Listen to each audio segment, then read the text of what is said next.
When you hear the word schizophrenia, what is the first thing that comes to your mind? People talking to themselves. People with multiple problems. People wandering in the street. People are afraid. People that, are psychos. I started to hear voices when I was 17 years old. Somebody with emotional problems. Somebody who's having a pretty rough time in life. I couldn't really make out what they were saying. I think it's split personality, but I remember that it's not. I think it's more like you hear voices. It was like wind, like wishing of wind. Voices in the head. Hearing voices. If you had to hear voices all the time, I can see how it could drive you nuts. I used to think I had tuberculosis of the brain. Problem in brain. It's something bad. I knew that. A mental disease.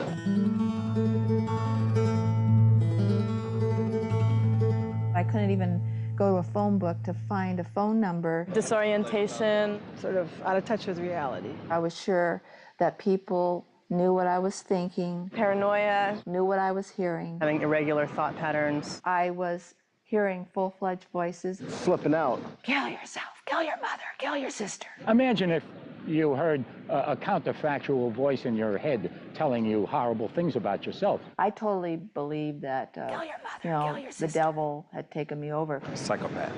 I don't know much about schizophrenia, and neither do I. Could you give me some examples of hallucinations you had? Faucets running blood. To be honest, the word crazy would come to mind. My gut reaction is crazy. The whole thing smells like feces anyway. One second it'll be someone, next second it'll be crazy. Crazy. Crazy. Crazy. People used to run maggots. They would have maggots all over them. People that are crazy? Probably crazy. It's kind of crazy. Crazy. There's no other way to describe it but terror. Crazy people locked up in small rooms. You find yourself sitting crowded up against a wall Crazy people? Crazy people. in this purely defensive posture. Absolutely insane. I've never said any of this before. It's very, very difficult. Crazy. I would spend most of my classes in the women's bathroom. Madness. I was building a fort. Straitjackets and asylums and all my worst fears realized. I was going to drive off of Irvine Park. There was a cliff there. Unstable. One flew over the cuckoo's nest? I was admitted to the neuropsychiatric unit. Psychiatry, medication. I was started on Thorazine, Pills. Stelazine, Drugs. and Cogentin. Scary. It made me so extremely sedated. A life of confusion. I could barely walk. Makes it hard to have a life. Dystonic reactions. Uncontrolled behavior. Something wrong with the person. I had no hope. Sadness. They told my mother Mental illness. she needed to realize Mental illness. I had an illness Mental illness. that nobody gets well from. Mental illness. Nobody recovers from. Mental illness. And she needed to take care of her other children. Severe mental illness. My diagnosis was schizophrenia.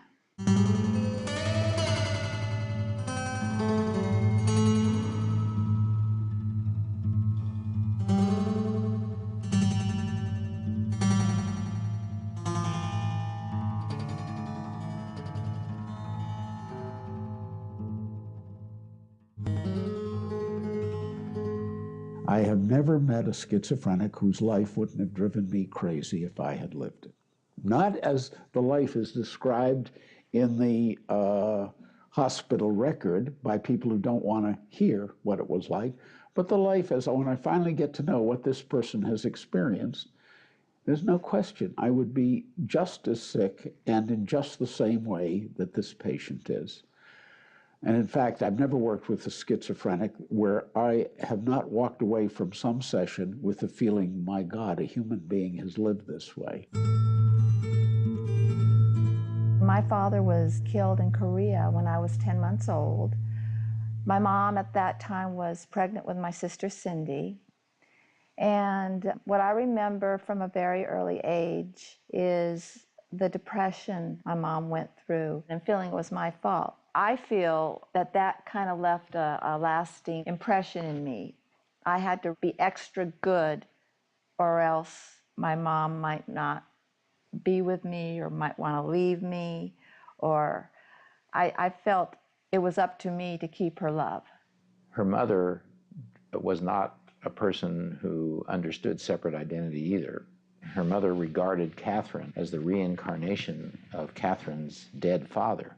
So Catherine was this unperson. When I was 6 years old, my mom remarried, and she remarried another Marine. And at the time that she remarried, it wasn't really apparent that he had a problem with alcohol. But as time went on, it became more and more apparent. When he drank, he would be very verbally mean. He was usually drunk in the evenings, late afternoons, all the way up until 9 when he went to bed. There was always that fear that he would become physically violent, because at times he would go right up to her and say, you know, like this. And as a small kid, seeing that, it just terrifies you. If you're dealing with someone who's schizophrenic, you have to assume their life has been god-awful. You also have to assume they're terrified. And of course, if you are terrified and have a life that has terrified you, then why should you trust someone? What do you have to transfer that would make you trust somebody who says, I'm here to help you? Well, lots of people have said that who aren't the least bit helpful. And of course, starting with their parents and going on to other people who have been authority figures who aren't helpful, including mental health professionals who said, I'm here to help you, and have done things that have been very hurtful. The start that I remember was when I was 6. And I was coming home from the hospital from having had all that surgery. What surgery did you have? I had 4 kidneys and 4 ureters. So I was wetting myself all over the place and getting hit for it and getting stuff for it. And there was no way I could have controlled any of it. Well, they finally found out what that was, and they did the surgery on it. But the thing was that they said things like, we're going to operate on your doll.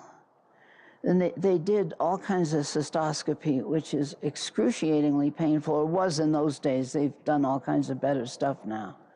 Although I'm scared as hell of it when I have it. I hear it's still pretty bad.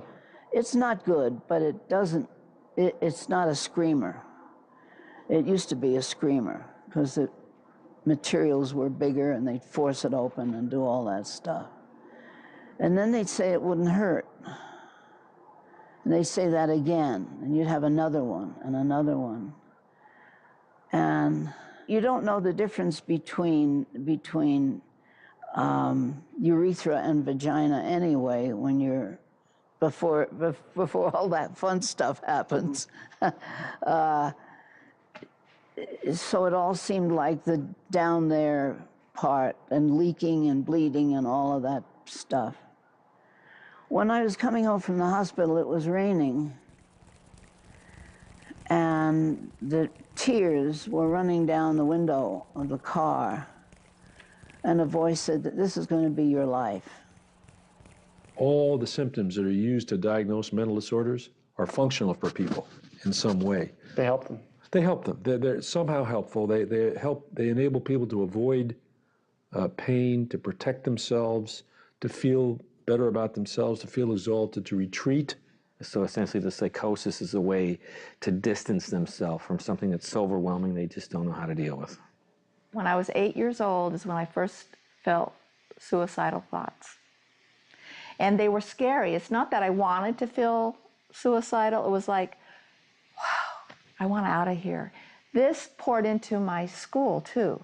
I began feeling really different, really strange. I got teased a lot, called bulgy eyeballs, witchy, all these names. And yet I couldn't come home and tell my mom or my dad how bad I felt, how strange I felt. Nobody liked me, you know, because if I did, I would upset them. Right. So at an early age, I started developing an alternate way to deal with all the pain, because it was extremely painful. There was a separation between me and people until they all got to be generic.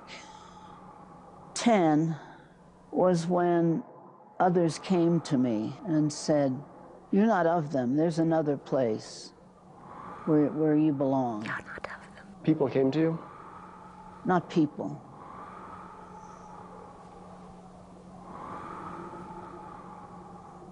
Some things.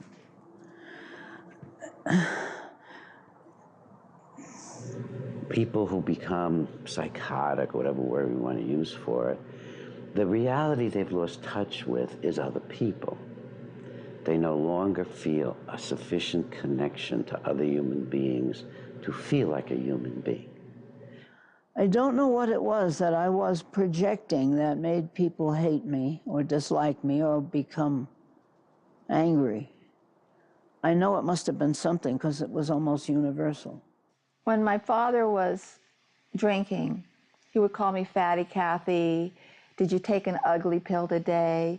And he would always say, why are you making your mother unhappy? When he was actually causing it. Later on, when I was a teenager, why are you wearing your dress so short? You want to be a whore, a bitch?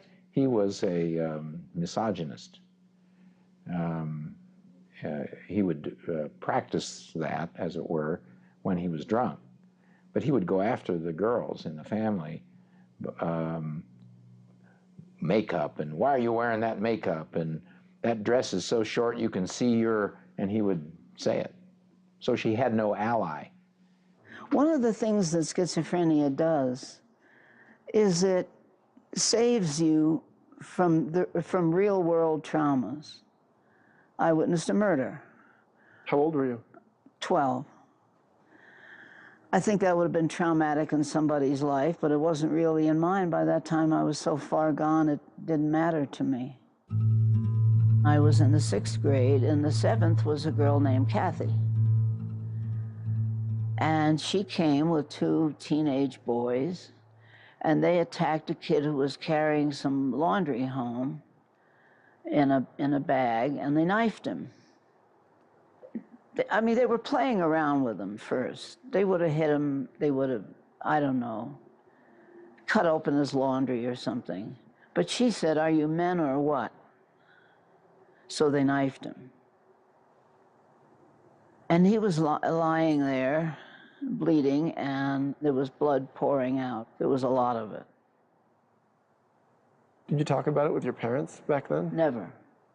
With anybody? No. So you witnessed a murder and you just sat with it all alone? Yeah. What would have happened had you told your parents? I don't know.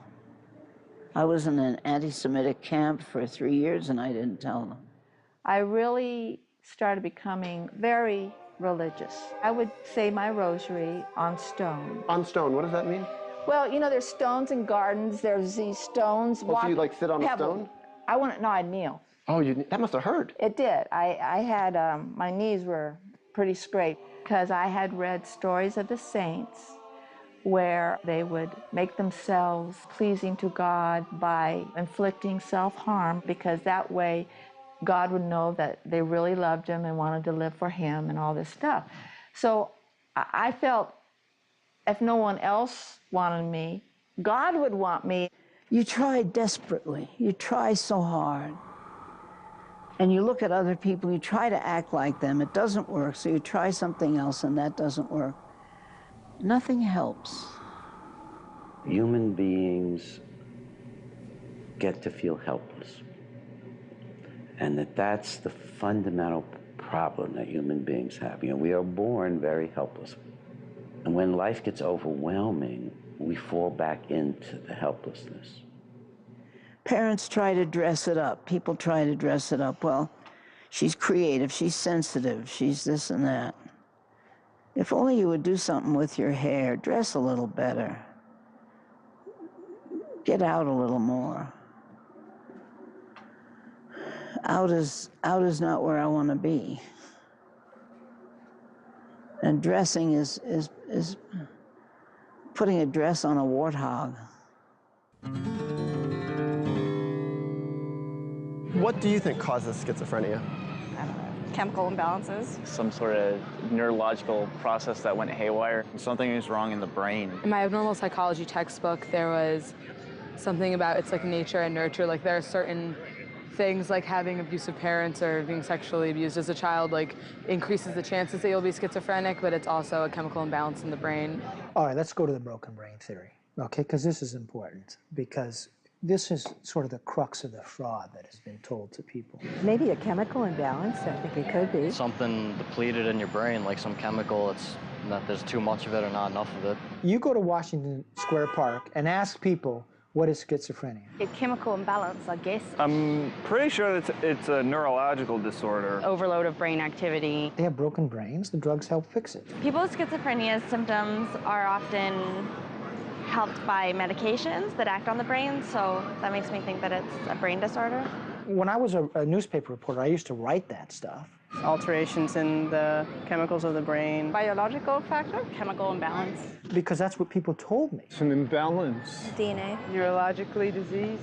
But it is intellectual fraud. Chemical imbalance? I'm sure the condition has always been there. It's part of the human genome and memnome. It's easy to prove that it's fraud. I mean, a guy named Kenneth Kindler, who's editor of one of the magazine journals, I think it's Physiologic, I forget exactly which one. In 2005, he says, we have looked for these chemical imbalances and we have not found them. Most likely chemical imbalances in the brain. A guy by the name of Arvid Carlson was one of the initial promoters of this hypothesis. 1992 says it didn't pan out. It's just a brain disorder that develops. Hormonal, mental imbalance. Chemical imbalance. John Kane said in 1993 or 94, big psychiatric researchers, the dopaminergic hypothesis is no longer credible. I have a neuro degree, so I know it's an imbalance of dopamine receptors. Didn't pan out. Something that is just not firing right in your brain. Didn't happen. Could be an organic thing in the brain. Oh, in fact, if you want, I'll get you a book by Steve Hyman, okay, who was a former director of NIMH, and he said there's no evidence, this is in 2002, of a lesion in the dopaminergic system in schizophrenia. Some sort of chemical imbalance. So why does the public believe something differently? I would assume a chemical imbalance. Because they lie to us. Chemical imbalance in the brain? It's sort of a combination of drug companies, Chemical imbalances. groups that they fund, they provide money to, Some sort of chemical imbalance? like the National Alliance for Mentally Ill. Chemical imbalance in the brain. The psychiatric researchers, when they're talking to reporters, they'll say, I remember when I was first reporting on this, they would say, these drugs are like insulin for diabetes. Maybe it needs to be drugs in the same way that a diabetic. So I'd say, well, how so? And they'd say, oh, it's correcting this chemical problem. Chemical imbalance in the brain. Okay, I'd write that. Physiological or chemical. Then later, once I did my own research, I'd come back and say, and they'd say, oh, it's like insulin for diabetes. And I said, well, no, it's not. It's not what you found. And they'd say, oh, you're right. Every time, oh, you're right. And I said, well, why do you tell people that then? Chemical imbalance in the brain. And they'd say, oh, because it gets people to take their drugs. I don't know too much about it, but I know that you need medication. It's a convenient slogan. Chemical imbalance. Chemical imbalance? Chemical imbalance. I said, but you're lying. They'd say, oh, but we know the drugs are good for them, blah, blah, blah. You have to take your pills? Well, why don't you just tell them that we think your drugs are good for you, but we don't know what's wrong with your brain? Probably a chemical imbalance. Isn't it wrong to tell somebody that they have something wrong with their brain when you don't know that? Could you tell me what a mental health professional might best say to not help someone with schizophrenia recover? Well, the usual thing. You have this genetic physiological disorder, which is incurable, but with the best of modern treatment, by which I mean medication, you can be marginally acceptable to most people most of the time. What do you think is the best treatment for schizophrenia? Medicine? Medication? Medication. Medication. Well, if I was a doctor, I would probably say drugs. What's happened now in the psychiatric residencies is they've been trained to treat psychotic individuals, that the word treat has come to mean medicate. They've been told talking with these people can be very dangerous to them, so don't try doing uncovering work with them. They, by and large, aren't trained that well to do psychotherapy with anybody. I once asked a therapist, if there were any brain disorders that were beyond traditional treatment, and he said the only one that's not really treatable is schizophrenia. But I know that there are medications that help. Virtually all postgraduate education in psychiatry nowadays is paid for by drug companies. Psychopharmaceuticals. Some type of pharmaceutical. I think the drugs, I think there are more and more new drugs. Probably medication. Medicine. Mental hospital, I don't know. You have to see a psychiatrist, you know, get some drugs.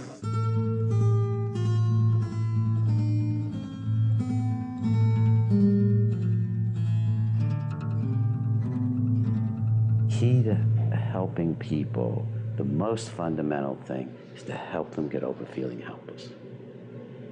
To help them understand they can actually figure things out and make decisions, make choices. And you can't do that if you're giving medication, because you're saying to them, you can't do it. You need a drug. Medication? Medication. Medication. Medication. Medication. Chemical stabilization. First of all, you got to stabilize this person. When I met Catherine, I was a first-year resident at UCLA. They sat down, she and her mother, in this little room where I interviewed her, and she sat with her head down, and her hair was all over the front of her face, so you couldn't see her face, just the top of her head. And the only word she said during the interview was, "I need to be in a hospital." So I admitted her up onto the ward at UCLA, and I intended to treat her with psychotherapy only. The evidence is that most people who get real therapy do get better. It may take a lot of work, or it may take a little work, but usually takes a lot of work if they're schizophrenic, because people who are schizophrenic have very serious problems. The research that says it's not effective is oftentimes done with therapists that don't know how to do the therapy, maybe don't even want to do this kind of treatment. It's hard work. It's gut-wrenching, grueling work. Working with schizophrenics challenge our own sense of ourselves and our own beings in many, many ways. And so sometimes that can be exciting, and sometimes it can be pretty threatening.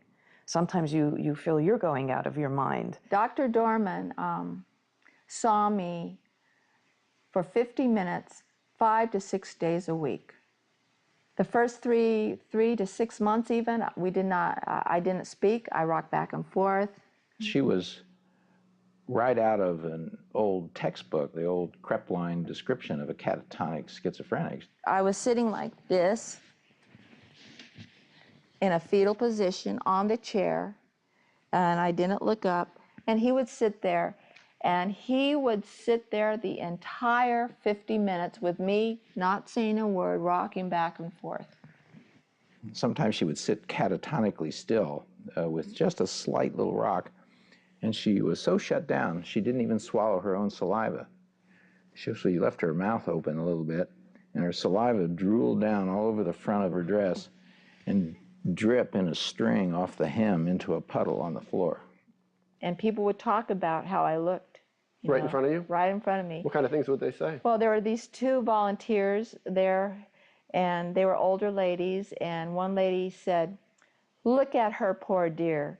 Some of them just never make it. Isn't it a shame?" Presuming you couldn't understand. They thought I couldn't hear it, and I could. I mean, yeah, I was psychotic. Yeah, I was hearing, but I could hear that too. Isn't it much easier to give somebody a pill and get rid of them? You know, when I worked in a hospital that gave shock, if the psychiatric resident was angry at a patient and had no insight into it, within 2 weeks the patient was being given electroshock treatment. And if there's one fact that you can glean from the history of psychiatry, it's the power of psychiatrists to be deluded about the merits of their therapies. There's various reasons for that. But history tells us that really clear. Because the way it tells us that is we see so many discarded therapies that when they first came up, they were seen as miracle therapies. They were seen as cures. For schizophrenia? For insanity or schizophrenia. I mean, you know, if you go back far enough, bleeding people was a cure. Spinning people around was a cure. You know, electroshock was a cure. Metrazole convulsive therapy was a cure. You know, scrambling the frontal lobes was a cure. Through lobotomy? Yeah. I mean, so lobotomy, the frontal lobes are the frontal part of our brain, right? When that was introduced in the 40s, really, it was seen as a miracle therapy. And when psychiatrists initially did research and evaluated the patients who'd had their frontal lobes scrambled or cut off, They basically concluded it couldn't make people with schizophrenia worse, it could only help them.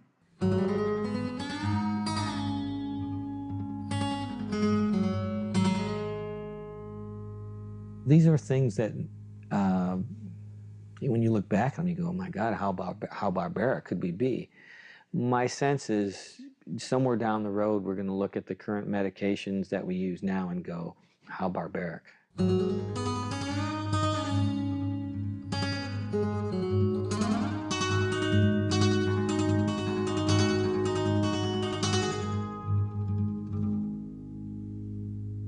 She would sit and rock and knead her fingers in this kind of agonized,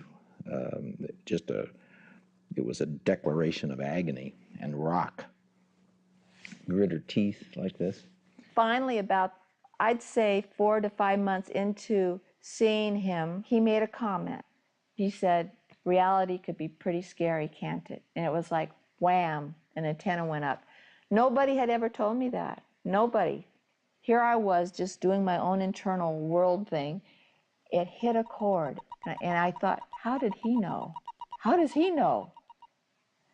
And that was the beginning, the start of beginning to have trust. That was when the antenna went up. I didn't know that because she didn't tell me until,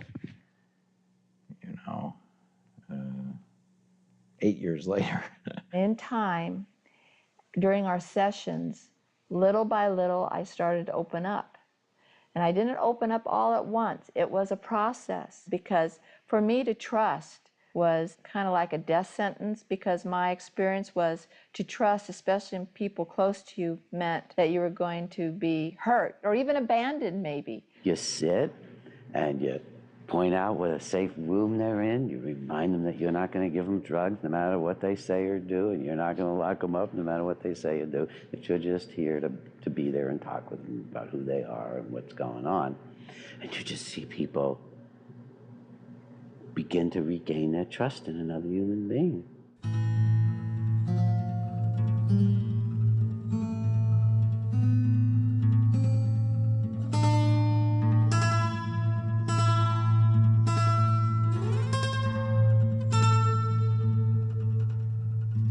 Could you describe the best qualities that your therapist had that helped you? Courage, humor, the whole thing that set up the rest of my life. We were minors. I had the map, she had the light. Many times we as therapists have to carry that hope for our patients because they don't have it. And so we have to carry that light. And eventually they can take it. So we were minors together. She kept saying, take me along, take me along. She had a really strong teamwork with her doctor, with Frieda from Reichman. They both liked each other very much. They both had a family feeling towards each other. There was a kind of psychological adoption that happened. And she said more than once, I'm not mentally ill, I never have been. I don't know what it's like. That's your job to tell me that. The therapist can act as a reliable guide, a guide into the mind, into the horrors, and a guide with regard to the realities of the world. I see everybody as like a new world, a new culture, really. And each one has their language, and each one has their experience. And to me, it's very exciting to enter this new world and learn a new language with this person, rather than make them learn my language. You know, you go to most hospitals, and in the emergency room, they'll say, well, he's talking gibberish, and he doesn't make sense. And you created an alternate language? Oh, yeah. What did you call it? Irian. Irian. Mm-hmm. Could you still speak that? I know words of it. Did anyone there believe in you, any of your coworkers? Or they all think you were crazy? Mostly thought I was crazy. No one believed in it. They thought it was just Dr. Dorman's experiment. Most mental health professionals have never seen a seriously disturbed person get better. The treatments they give are to make people less disturbing sick people. I wasn't following the rule book about it, so it clearly was an experiment. Everybody thought I was crazy. Even other residents said, well, he thinks he can talk to schizophrenics, so that makes him schizophrenic. You can learn and study about schizophrenia. There are theories and there are approaches, but when you're in a room with somebody, they never quite fit, you know, the formulas or the book, the textbook descriptions. And so you have to be willing to tolerate a certain ambiguity and also to rely on your own creativity, because everyone is different, and even one person might be different from day to day, from hour to hour. Why'd you stick by her? I mean, what gave you faith in her? You know, she never missed an appointment. And she had choice in coming or not coming? Sure. She didn't have to come. 6 days a week. I would get to the office, and she would be leaning up against the wall, eyes. After about a year of seeing her, she closed her eyes and would shuffle around the ward through little slits, you know, bumping into things, and bumping into tables. But sitting and quiet, she would have her eyes closed. There she was up against the wall in this peculiar tilt that she would kind of tilt up against the wall. I kept my eyes closed for 2 of those years. Wait. So you kept your eyes closed, literally? Literally, my eyes were closed, and I must really specify that to me it was not like, oh, I'm going to close my eyes. It had nothing. Literally, they closed, and to me, I couldn't open them. But the point is, she never missed an appointment, and she was always on time. Always on time. I made those sessions with Dr. Dorman because he had planted a seed. And as we progressed, that seed was watered. And he would always address what's underneath the delusion, underneath the appearance. He would always appeal to that part of me that was healthy. And you know what? There is always within a person a healthy part, no matter how small. And he told me that. He said, Kathy, I knew you had a well piece. Might not have been that big, but it was there. Do you feel your therapist loved you?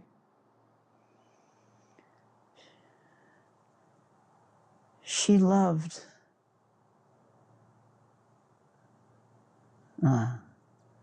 She loved the health in me. She loved the strength in me. Those are the weapons. Those are the weapons. The beginning, I kind of saw him as Jesus, you know, because he was there and he was kind and he listened. But the more I talked and developed a connection with Dr. Dorman, the psychotic process got worse. I started hearing voices to kill Dr. Dorman.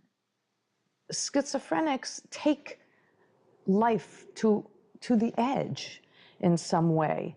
They live on the edge in many ways.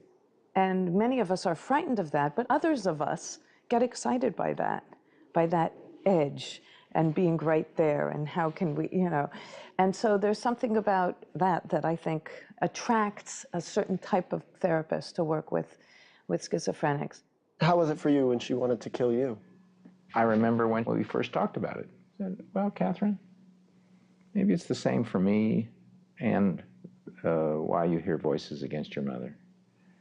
For you, closeness and tenderness can be a horror because it puts you in a terrible position of smallness and dependency. Maybe that's why you're hearing voices against me, is really the development of something tender. You know what happened? She never said a word, but afterwards the nurses heard her just crying deeply in her room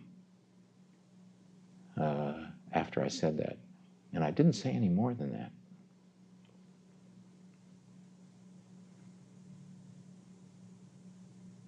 What was happening was my internal psychotic world was being slowly cut away. He was challenging it, I guess. He was challenging it. And this is all on an unconscious, subconscious level. So I had suicide attempts. In the hospital? In the hospital. Of what variety of suicide attempts? Well, I tried hanging myself when Dr. Dorman was on vacation. I literally had the sash around and was on the suitcase. It was in my closet. And my roommate had just darted by the door and she saw me and she just shouted for a nurse. And I was already up there. I was already... So you were going to kick it out and just hang? Mm-hmm.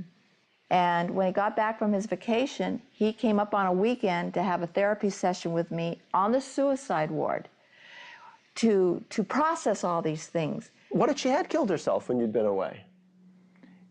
Well, that would have been a horror. I assumed that she was making, among other things, a statement of both despair and that I was away. She must have felt rejected by you, too. Or abandoned? Probably both. But you know, that was part of her learning curve. Part of the learning curve is that I had to go away, that she had to exist separate from me. So she had to learn to live without you? That's correct. So it was actually good for her that you went away? That's right. See, there's the danger, though. When people feel despairing in the moment, you can find that there isn't a full commitment to kill oneself, but one can end up, she could have ended up killing herself by accident. And your suicide attempts? The usual,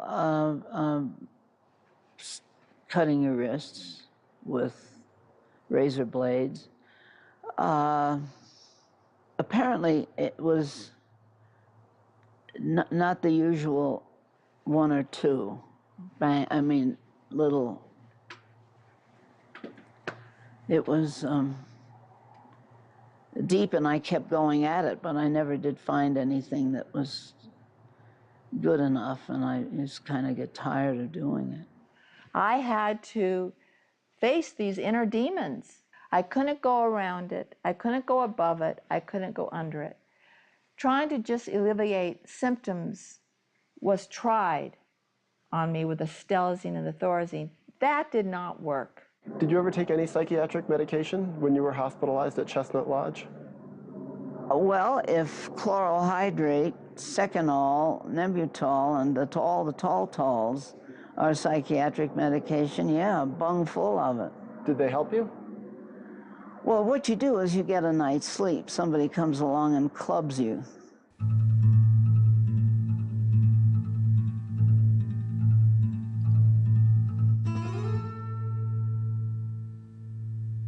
Were you on medication the whole time you were hospitalized? No. Dr. Dorman told my parents when he had a consultation with them that he did not want Kathy to have another crutch. He wanted her to know that when she gets well, she did it herself.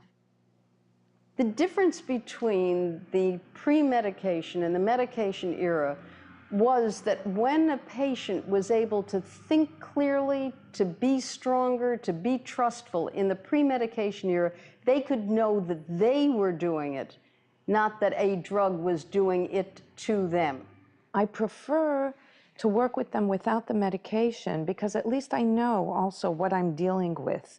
Because the medication also blurs and covers up certain things. And then I don't know exactly what I'm dealing with, neither do they. He thought that I really hated my mother. And I told him, "You're wrong. I love my mother. Probably I loved my mom too much. I always felt overprotective." You don't have to be right all the time. That's one of the most crippling ideas a therapist could possibly have. Therapists working with people with schizophrenia. A therapist of any kind, actually. People don't need perfect therapists. If we have to be correct all the time, nobody could do therapy. But if we have to do our damnedest to try to understand, that we can do. And that's all it takes. And that's a great deal. When in life do you have a bright, kind person doing their damnedest to try to understand you? And how did he take it when you disagreed? He listened. He said, "Okay, I want to hear about it. Let's talk about it." And so he was very respectful. Yeah. And you know, just the very act that he did that, it started to make me feel like I was somebody. She never stripped me without my consent. So she was very respectful. Yes. She knew the difference between problems and symptoms. She knew the difference between being creative and being crazy and being religious and being crazy. And that was delicate stuff for me. We had an I-thou relationship. With the previous... Can you explain that to the... It was an I-thou. I was a human being.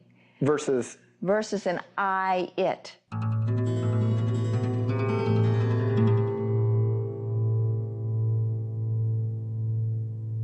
Do you believe that someone could recover fully from schizophrenia and, let's say, live a life without medication? Without medication? No, I do not. I don't think so. Medication seems like it's pretty necessary. In the era of neuroleptics, we've had 2 good long-term outcome studies. The first was done by Courtney Harding, who's now at Boston University. Not without medication. I don't believe it's possible. She followed the long-term outcomes of people who, in the 1950s, diagnosed with schizophrenia on the backwards of a Vermont State Hospital and given up for lost. I don't know if they could recover, but somehow adapt and be able to cope with it. Now, it so happened that in the 60s, Vermont had sort of a very sort of socially progressive model for rehabbing these people. So she followed them up in the 1980s. It's maybe slightly possible, but probably not. And here's what she found. I don't think so. They could recover, but not fully. She found that 1/3 were completely recovered. Asymptomatic, out there, you didn't ever know they were schizophrenic. Don't recall that I've seen those cases. Another 34% were doing pretty well, some pretty good social functioning. I don't think so. 32% were pretty chronically ill. I don't think that they can recover fully because that's something I believe something so strong would be embedded in your brain. There's something real key here. Of those who had recovered completely, they all shared one trait. And that trait was everyone had quit taking his or her medication. No, not without medication. No recoveries in those who followed the paradigm of care where you stayed on drugs for life. I don't really think so. No, I think you need to take your medication, yes. The second one was just released. I think you could live without medication. I don't know if you'd recover. Following people diagnosed with schizophrenia in Chicago for 15 years. And they found, and this was just reported in 2007, May 2007, that 40% of all people diagnosed with schizophrenia who got off their medications eventually recovered. Asymptomatic, doing well. Not fully, but I think they could live a pretty normal life. Now, only 5% of those who stayed on their medications recovered. I don't think so. So that's the best long-term study we have in modern times, and it tells you quite clearly that if you want people to recover from schizophrenia, if you want to give them their best chance possible, you get them off the drugs. Fully, no. So that study's done. It's funded by you and me, the taxpayers. Now you go and find one newspaper that reported on that story. I wouldn't think so. I don't know why I wouldn't think so. Why not? Because the NIMH didn't promote it, psychiatry didn't promote it, and they didn't promote it because it didn't tell the story they wanted to. From what I've heard, no. If the reverse were true, 40% of those on drugs recovered versus 5% of those off drugs, that story would have been plastered all over the news. From what I have heard, I think it's fairly permanent unless there's medication involved. That's dishonest science. That's of a discipline that's dishonest because when they get results they don't want, they don't broadcast them to the public. I don't know. Doctors don't know. I don't know either. Is Harding's story well known? Do you think young psychiatrists are being told, you know, we followed schizophrenia patients up for 30 years, and we found that, believe it or not, we don't have to be so despairing. 1/3 completely recover. Now they all happen to be off their drugs, so what we should do is help them get off their drugs. Right. I started getting despairing at the end of my residency. She'd been in the hospital close to 3 years, and she clearly looked worse than when she came in. And my inner thought was that she would end up in the state hospital, that I had failed. And her mother said this, "I'll just take her home. All she needs is love." I turned to Catherine and I said, "Catherine, you know you can't go home. You'll either kill your mother or you'll kill yourself, and there's no way to get better." But since I was leaving residency, I transferred her to a small private psychiatric hospital so I could continue to see her. The first visit, there she was still in that catatonic kind of thing. And she also had a high-pitched, squeaky voice in those days, too. And the first thing she said when I sat down was, she did this. "Thank Thank you, Dr. Dorman, for not letting me go home.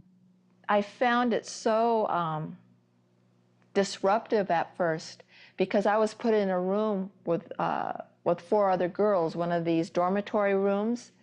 And at UCLA, I just had one roommate. And here I was laying in bed trying to stop the voices, you know, trying to concentrate and go down and do what I... Oh, basically to zone out. Yeah, zone out. And here these girls were talking about what psych... Oh, did you see John? What a bod. And he would make a good lay. And it was driving me even more. It was like... So I had that going on, and I would meet with Dr. Dorman, and I would say, I need to be in my own private room. It's too painful in there. I can't concentrate. And he said, Kathy, you can handle it. You don't need to be isolated anymore. And it was like, you know, and you know what? That was the best thing he ever did. I had come out from the disturbed ward almost 3 years, and that's long after they kind of give up. In most state hospitals, it's 2 years, and I don't mean 2 years in a day, I mean 2 years. And then what do they do? Then you're chronic, you're back ward. Oh, I see. And they give you a chance, they try, but you know, we're not gonna make it, we've got other, it's a triage thing. And I was almost 3 and heavy. As I stayed in that room, more and more, I was diverted from all the other stuff in my head. Not only was I diverted, but it was like I started becoming interested in wanting to know what's lay and what psych tech is that? Convalescence takes a hell of a long time. For one thing, you have to learn the difference between problems and symptoms. You have to learn the difference. You have to learn how to act. All of a sudden, I began feeling wonder. I began feeling curiosity, and we talked about it, and our sessions became more where I really did all the talking in the sessions. I would talk about wanting one day to really have a boyfriend and things like that, things I would never have spoken of before. And I had to really process the new feelings. I was developing feelings again. I had split off my feelings a long time ago. One day in OT, occupational therapy, I was able to open my eyes all the way, and everybody in OT, occupational therapy, came over and hugged me. I started drawing. I drew pictures of a mermaid, of a beautiful mermaid. I used colors. The day after that happened, I went for my session. She said, my eyes are fluttering. I can't stop them. I said, oh? Yes, she said. And then she did this. First time in 2 years. Big wide eyes, like this. She looks around. I was stunned. I didn't know what to say. But I saw everything upside down, like even the day before, like you would be upside down and you would be like in slow motion and I would see you through my mouth. In other words, my eyes would be where my mouth is, so I would be looking. And I remember telling Dr. Dorman this, and he said, Kathy, you've had sensory deprivation for quite a few years. This is normal. It will start coming back. Now I asked her, like, later, well, what was the event that triggered that? She said, there was no event. It was an accumulation of personal experience, the personal experience of the horror of her madness, the personal experience of who she had become as a person, and most importantly, that experience, she said, quote, became boring. And then came the real work. I found myself spontaneously crying when I would go on outings with other clients to the movie theater. And there would be nothing sad on the movie, but all of a sudden something would trigger and I would cry. All these feelings that I held in and I repressed were coming out, just like a dam had been punctured. They were coming out in all kinds of places. The schizophrenia had been a part of my identity. And it was like I had to, in a way, grieve for that. Catherine would sit out in the little patio and just stare at a green tree, and she would say, it's just so beautiful, that tree, to see again. And so I knew that she was re-entering the world. Everything looked new to me. The flowers looked new. It was like the sun had a new meaning to me. The moon had a new, everything was like something out of a fairy tale in a way, but yet I knew it wasn't a fairy tale. She says, I'm ready to see the world, and she grinned because of the double entendre. And she always had that little sense of humor from that point on. Even before, there was sometimes a little irony in what she would say. See, under all that schizophrenia, she was there. All schizophrenics are. All humans are. When I was discharged, January 1973, I ended up going there for day treatment for another 4 months. But I saw Dr. Dorman every day, Monday through Friday. I took the bus to his office, and I saw him for 55 minutes. When I got out of the hospital, I was living outside, still an outpatient. And I was singing in the church choir. I went back to school. I took summer courses. And I got my GED, and I was going to classes. I took psychology, philosophy, and I think sociology. And I tried with everything I had. I gave it everything I had to be present there, to be there. And I got straight Fs. And somebody said to me, you're a very odd person. You're a strange person. You seem to be not here. I remember going to him, telling him, you know, what's the purpose of me getting better like this when my brain's damaged? I thought, the world is full of titans. These people are titanic. I can't study. I can never do what they do. What good is it if I can't go to school? How am I ever going to do that? He told me, he said, Kathy, every faculty you had before you got ill will come back. Give yourself time.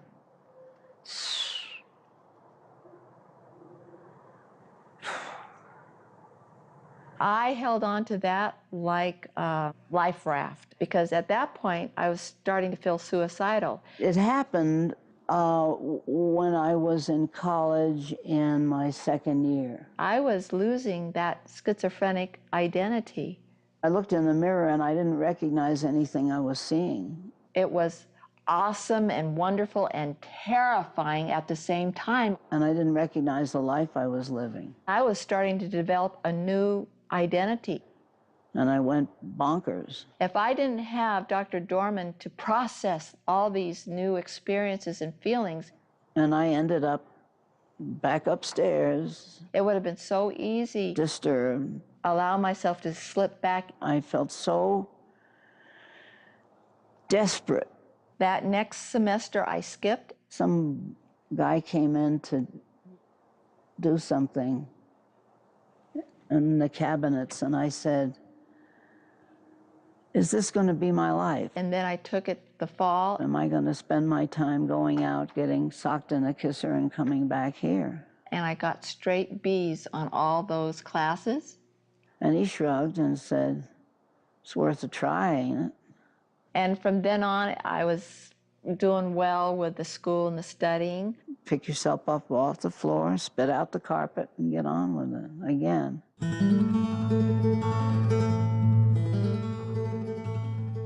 Do you believe that someone could recover fully from schizophrenia, let's say, and live without any medication? Probably not.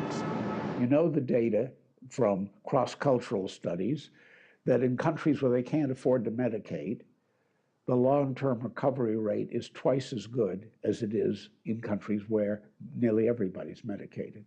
My instinct is probably no. And the chronic disability rate is twice as high in the United States and other countries where almost everybody's medicated as it is in countries where they can't medicate. These are the World Health Organization studies. I think it'd be really difficult. So it was US and 6 other sort of European countries, rich countries. And then the poor countries were initially India, Colombia, and Nigeria. I don't know. I don't know. I really... You know where the best outcomes were? In rural India. And there, only 2% of patients, or 4% of patients were kept on antipsychotic medications. If there was an absolute recovery, that'd be great, but it might also just be sort of learning to live with it. Now, if I'm a doctor, and I look at those outcomes, and I hypothesize that medication use is a variable that changes long-term outcomes, and I find that outcomes are better in countries where they don't maintain patients on the drugs long-term, what am I going to decide? As I understand it, most psychological disorders are lifelong diseases. And I think you can recover in the sense that you can have a happy, balanced life if you're on your medication. I don't know that it can be cured at the moment. I mean, if there is a psychological imbalance and there were some way that they could go in your brain and change your brain chemistry permanently, then sure, but I don't think that's available at the moment. I'm going to go, oh, Christ, we should be doing something different. We should not be keeping people on their meds all their lives. We should be trying to minimize use. Without medicine, I think that it's impossible. Well, was there any discussion of that? No. The way things work now, no, I don't think that it's possible. Was there any acknowledgement of that by Western doctors? No. I sincerely doubt it. They seem to get worse. Most mental health professionals never even heard of those studies, even though they're done by one of the most reputable research groups in the world. I think that you cannot recover from schizophrenia, but you can keep it under control. Reputable and non-radical, too. That's right. They're not the least bit radical. In fact, they did the studies to show how good the new medications were. No, probably not. But they were honest. When they found the opposite, they didn't believe it at first, thought it must be that in countries where they don't medicate, they're using different diagnostic criteria. But they published their findings saying, we don't believe it. No, I don't think so. Then, because they're good researchers, they repeated it very carefully using the same diagnostic criteria in all 6 countries and found exactly the same thing. Probably not. You see, if they worked for a drug company, they'd have said, this explains it, but they would do no research to show it. The important thing was to make sure that drugs kept selling. No, I would say you would need medication. And in fact, they concluded, the World Health Organization investigators concluded, that living in a developed country is, quote, a strong predictor that you'll never fully recover. I think we would be hard-pressed to find someone who wouldn't continue their hallucinations or delusions just through counseling. So I'm not so sure that something other than medication would be able to fully alleviate all the symptoms. I was in New York, sitting on a bus, and there it was again, the whole business, right down. I was schizophrenic. And I said to myself, wait a minute. Shh. And by this time, your therapist had already died, right? Oh, yeah. Hey, shh, what's this all about? Well, schizophrenics don't do that. Meaning don't take a look at themselves from the outside and say, hey, what's going on here? Have a very sane and rational conversation with yourself. And I said to myself, oh, mother's little sweetheart, let's figure this out. Aha, you forgot what it was like. You had the desire to escape somewhere, have you? Is mother's little sweetheart wanting to go someplace else? Would Frida talk that way to you? No, she was much gentler. Suffer a little smarter, will you? So we suffered a little smarter. Me and my brains. And you didn't end up back in the hospital? No.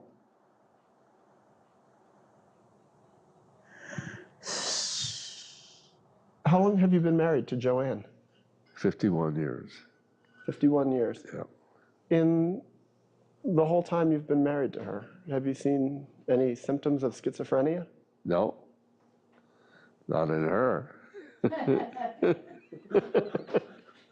Were you ever worried that you might see it? No, frankly, no.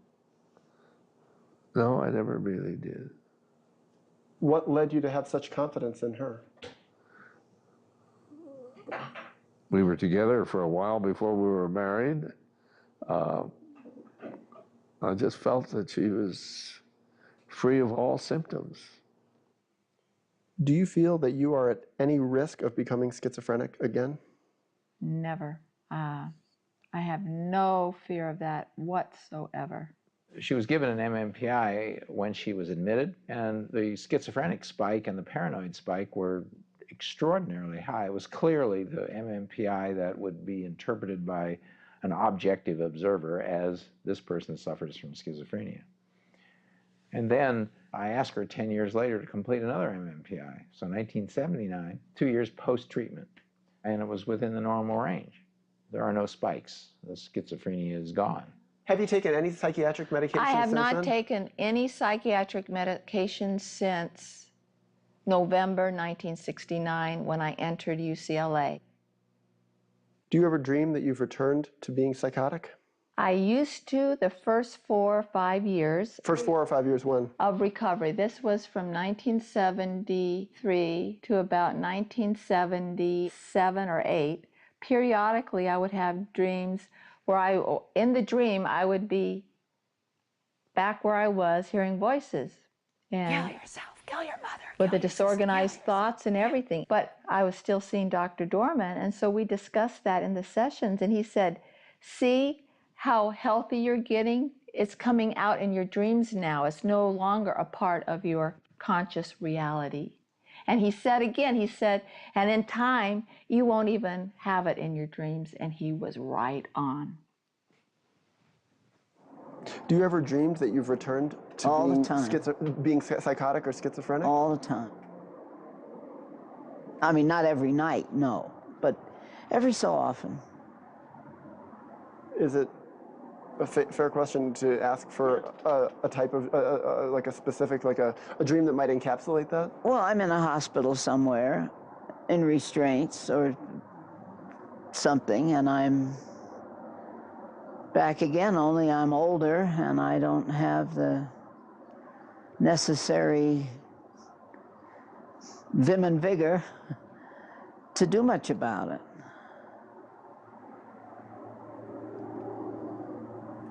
Must be a relief to wake up. Yeah.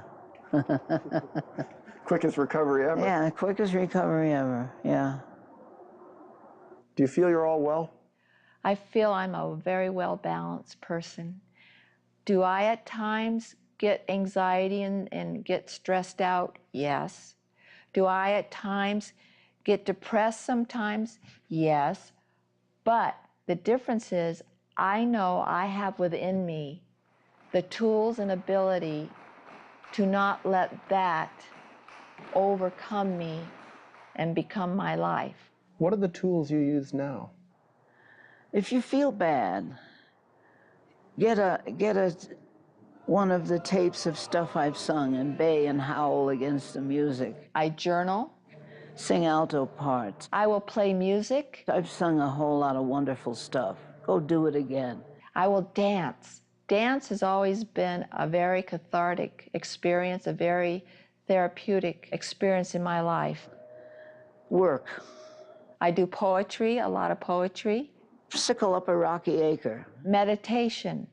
Flick the sickle. Making sure I spend time in quiet time, staying in the present moment, appreciating the present moment. Call somebody up. It's such a gift because there was a part of my life, almost 7 years, where I had no quiet in my mind. Oh, all the noise. I had only chatter, chatter, chatter. Have a chat. The greatest gift is wanting to be with people. Go skiing with friends. Doing the opposite of isolating, but really loving the contact with people and seeing that humanness in people, the sacred in each one of us. Do you believe someone might be able to recover fully from schizophrenia and live a life without medication? I think anything's possible.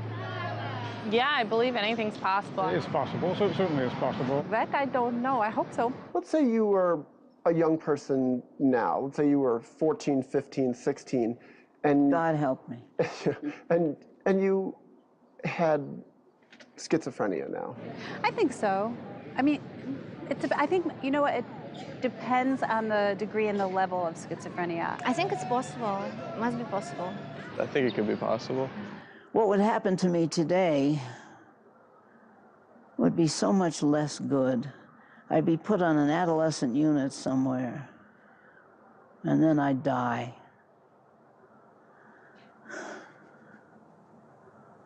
You never know. Maybe.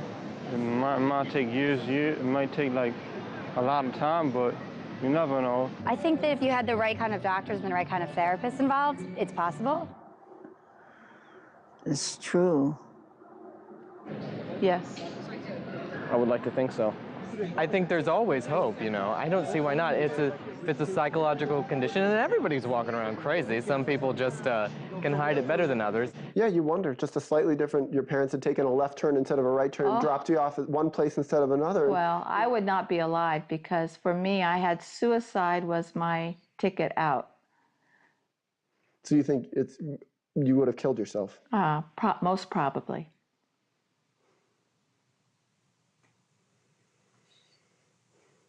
I don't know whether it's possible, frankly. The schizophrenics I've known haven't done well. One jumped off a building. There are people who wake up from coma after being there for 18 years, so yeah, I do believe it. Before you met Kathy and heard her story, did you know that people could recover from schizophrenia and live lives without medication? No, I did not. I thought it was sort of like a one-way street. I think it can be possible. Yeah, I think it seems feasible, especially if they have good support group, good group of friends. Did you make friends in the hospital? Yeah. Good friends? Yeah. Still. I believe it's possible, sure. Sure. I believe so. I certainly don't believe that it's impossible. We had a reunion, 4 of us. Really? Yeah. All diagnosed with schizophrenia? Yeah. All recovered? 3.5. 3.5. 3.5. I think if they wanted to, if they 100% passionately, like with all their being wanted to, I think they could. She died, by the way. Which, the one who half made it.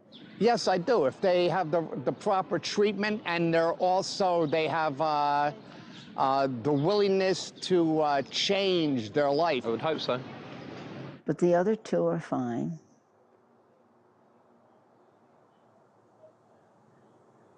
Hard lives, hard work.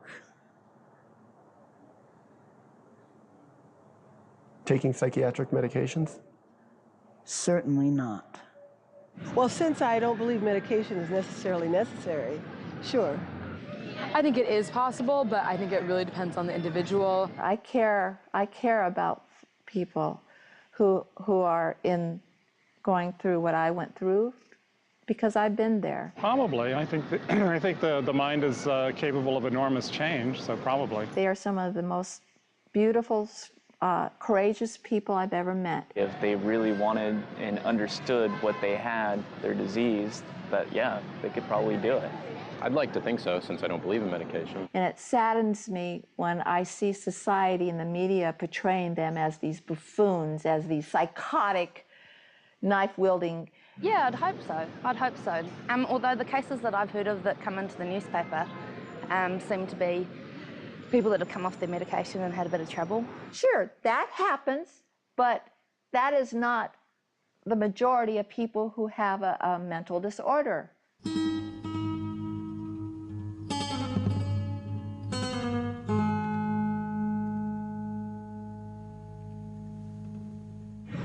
Yeah. And sometimes I think medication is, can be adverse. One of the things that I really hope for in this work that I do is that someday everybody that struggles with psychosis have the option of having meaningful therapy if they choose to. I'd like to think they could. I would hope that would be the goal. I hope so. I hope that somebody cares enough to try to help. To have somebody come to you and be more open with you than your best friend is ever going to be, and to talk to you about their lives and what they're going through and their hopes and desires and fears, is such a privilege to be allowed to get to know people like that. I mean, there's no other way to do it. other than being a therapist. You keep learning how to do therapy as long as you're alive and doing therapy. That's what makes it absolutely fascinating to be a therapist. Possibly. Possibly. I would hope so. I would hope so. Definitely, definitely. Every day I wake up and I go to work and I don't know what that day is going to be like, and I love that. Some people would hate that because it would make them anxious. I love that. I love that I can't predict, that I'm going to be surprised, and I always retain, this sense of wonder and surprise at what a person will bring to me. I do believe there's a possibility for that. I think that could. Yeah, why not? I mean, anything's possible, right? Telling that story was the best thing I ever did, the most rewarding thing I ever did. And the reason it was the most rewarding thing was because I had so many patients, so many people who had been there, including many recovered patients who had experienced neuroleptics, found them horrible, who said, "Thank you for telling our story." I believe they could. Yes, I do. I think anything's possible. It comes back to what Harry Stack Sullivan said, and that was based on the teachings of his teachers, that we're all more simply human than otherwise. That we all, every one of us has that potential for breakdown, and everyone that's had a breakdown has the potential for recovery.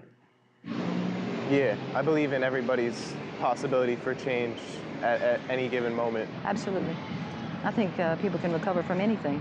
At the end of Catherine's treatment, she said that she thought it was time for her to leave because she needed to gain experience away from me.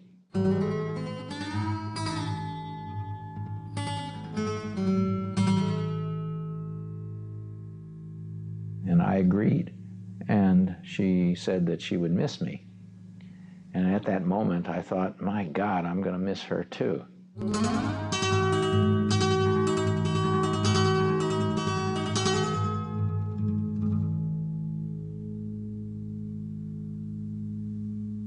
Looking back, the journey was one of the greatest journeys of my life. I would not change what I went through. I would not change it one bit.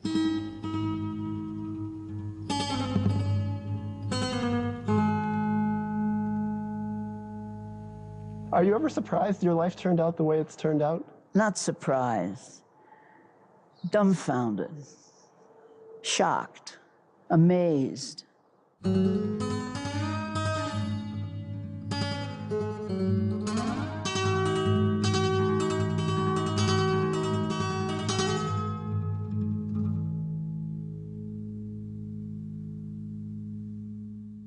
I got to use my having been sick in a lot of positive ways, and that's a great blessing.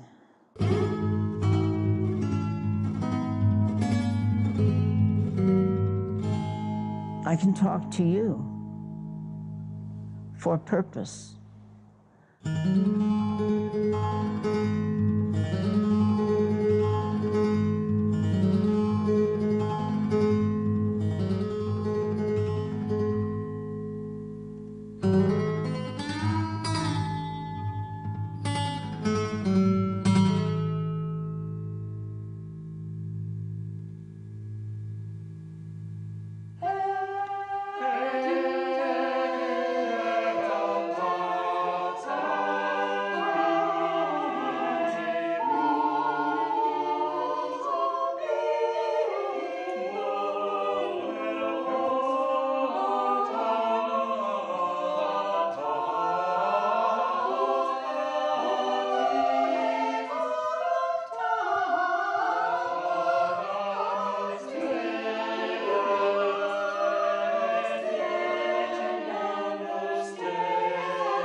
That's it? That's all. Thank you very much. Anything else you want to add? Got another? No, that's about it. Thank you very much. Thank you, sir. Okay. Well, that's all. Thank you very much. You're welcome. Thanks a lot. No worries, man. Thank you very much. Hope I helped you.